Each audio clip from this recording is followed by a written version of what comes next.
Now, just to get ready for this talk, we went back and looked at every State of the Union address from George Washington's in 1790 until Barack Obama's of just a few weeks ago.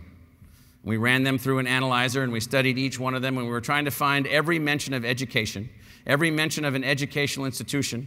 We found all kinds of mentions of West Point and all kinds of mentions of land and things like that. But in more than 200 of them, there was no mention of anything related to education, related to national education. About 5 of them had some mention, and one of them in the history of this republic actually outlined a series of objectives associated with national educational goals. February 24th, 2009, Barack Obama outlined a series of objectives, and here's what the objectives were. 100% graduation rate in high school, and 50% of those students achieving some kind of a post-secondary credential. It doesn't mean, and we hear this from all, oh, not everybody's meant to go to college. Yes, that's true. That isn't what this says. 50% some kind of post-secondary credential, certificate of technical training, associate's degree, bachelor's degree, what have you. So what we decided to do to sort of get things into perspective is, and I don't think anybody else has done this, we actually went out and tried to model what would it take to do this.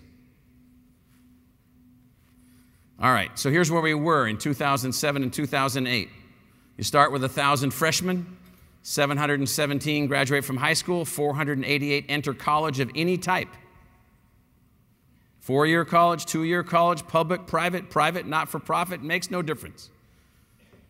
165 graduate 4 years later, 56 graduate 2 years later, certainly a lot more graduate after that. But just to give you some sense of the way this pipeline is working, and oh, by the way, I'm not fixated on a 4-year graduation rate by any means.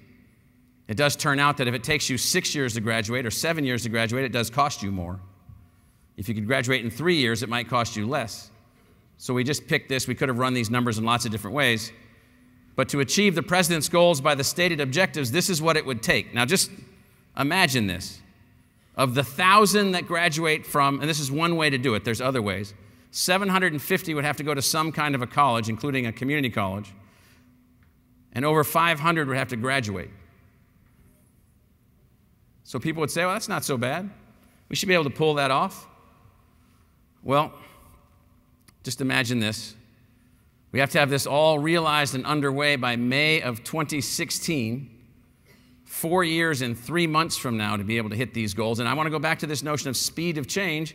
How many of you have traveled to China, Singapore, other places around the world? How many?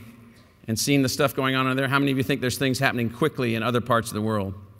That these forms of government called state capitalism are actually moving very, very rapidly into spaces which may or may not be of any meaningfulness to us, but they could be, which means that speed is actually important. So let's just take President Obama's years just for the sake of argument. Just for the sake of argument. This has to be fully underway by May of 2016 to have any hope whatsoever with unbelievable change that would be necessary.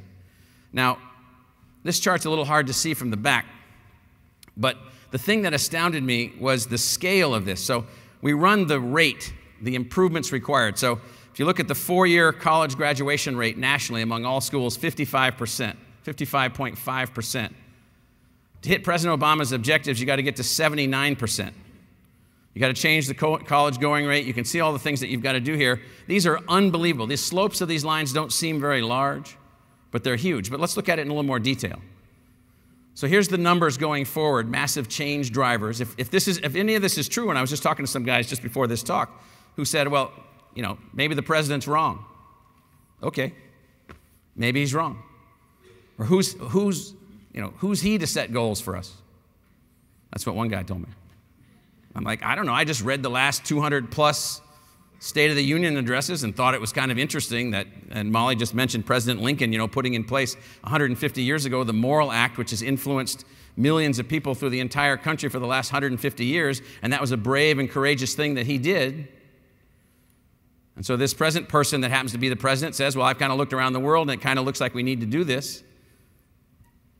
And so what would be involved? So there's 50% college attainment, and there's the number on the left. Those are millions. and then high school freshmen. So there's the slope of the curve to get high school graduation to where we need it. There's what we need for the 4-year college freshman number and the 2-year college freshman number. There's the 2-year college graduate number and the 4-year college graduate number. And look at the slope of this final line. College graduates, the slope of the line, the time involved. Now again, don't take all of this literal, because maybe you think all this entire set of objectives is meaningless.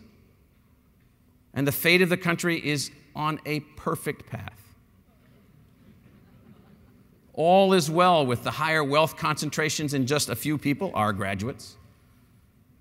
And that the middle class and the working class and the working poor and the non-working will just be happy.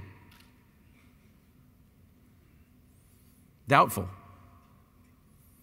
Doubtful. So massive change drivers, things that we've got to figure out how to do, and let's assume the targets are 50% wrong. The slopes are still very high and very challenging.